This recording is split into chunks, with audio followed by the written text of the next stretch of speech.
Star-studded ang Christmas party ng MVP Group. Pero bukod po sa kasiyahan, may mas makabuluhan pang misyon ang event. Nasa frontline ng balitang yan, si MJ Marfoy.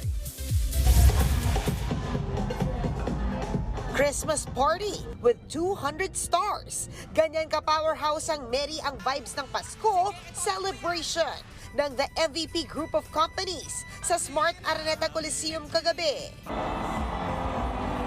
8,000 attendees ang nakisaya para panoorin ang pangmalakasang performances. Kabilang dyan sina Bamboo, Apple the App, Sara Geronimo at Maha Salvador na isinabay ang pagiging mommy at dali-dali nang umuwi para mag-breastfeed after her opening number. Aww! Actually, medyo sinasayaw nga namin pag pinapanood namin di ba? How's Maria? Okay naman, she's 6 months old. So, laging ang tinatanggap kong work parang laging half day lang muna.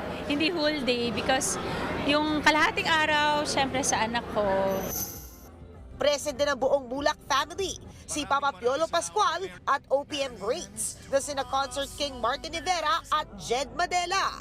Siyempre, present din sa event ang iconic trio ni Tito Soto, Vic Soto at Joey De Leon kung saan present din si Willie Revillame.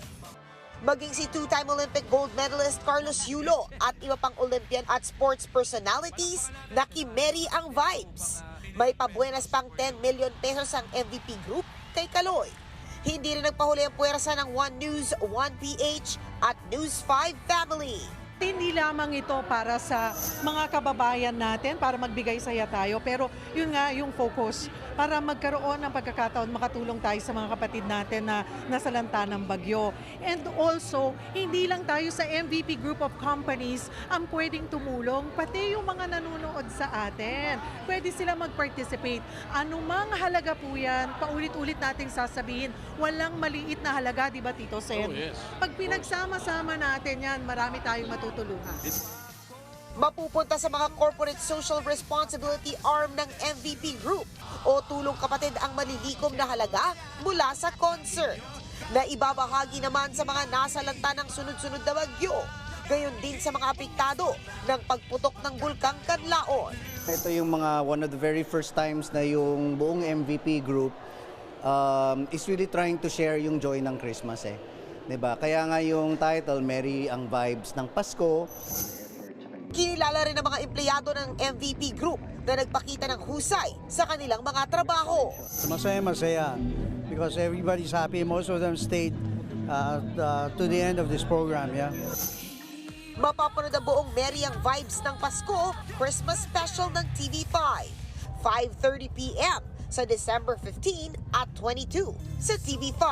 1PH, Sari-Sari at Buko Channel with catch-up episodes sa RPTV. Nagbabalita mula sa Frontline, MJ Marfori, News 5.